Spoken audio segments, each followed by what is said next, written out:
c'est mûr. Arrivé à une certaine époque, il faut suivre ça tous les 1 ou 2 jours. Tout dépend après avec le climat. C'est le climat qui décide aussi un peu.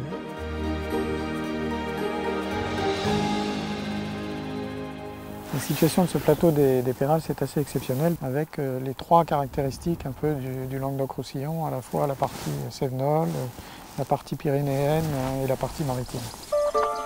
Nous sommes dans l'AOC Graines-Montpellier. Sur le départ, si on maîtrise bien dans les parcelles des vignes, logiquement on ne devrait pas avoir de soucis dès que ça rentre en cave.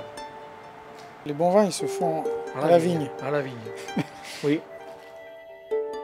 On vinifie dans les cuves cépage par cépage et parcelle par parcelle. Le cœur du dispositif d'élevage, c'est le chai à barrique. C'est là que les vins passent le plus de temps. Et nous les gardons très longtemps, les barriques, pour permettre au maximum l'expression du terroir. Le fil conducteur de tout ce qu'on fait dans ce domaine, c'est qu'on considère que le temps est un facteur de production. Ce n'est pas seulement les équipes, oui, les raisins, etc. C'est aussi le temps. On laisse faire ça naturellement, tranquillement. On est intransigeant sur le rôle du temps dans l'ensemble du processus de production.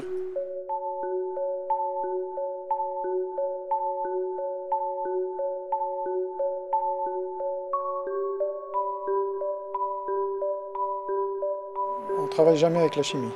On améliore les jus avec d'autres jus. Voilà. Quel est le jus qui peut compenser le manque de tel autre jus, etc.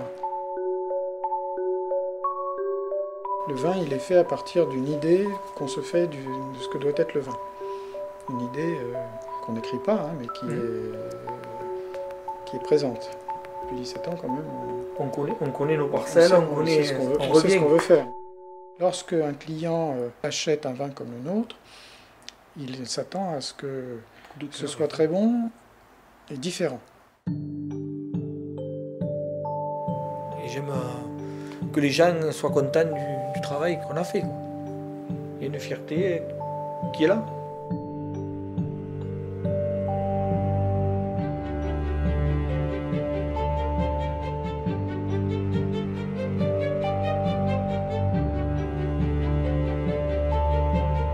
It's gorgeous, just gorgeous. I love it. It's amazing. This is incredible.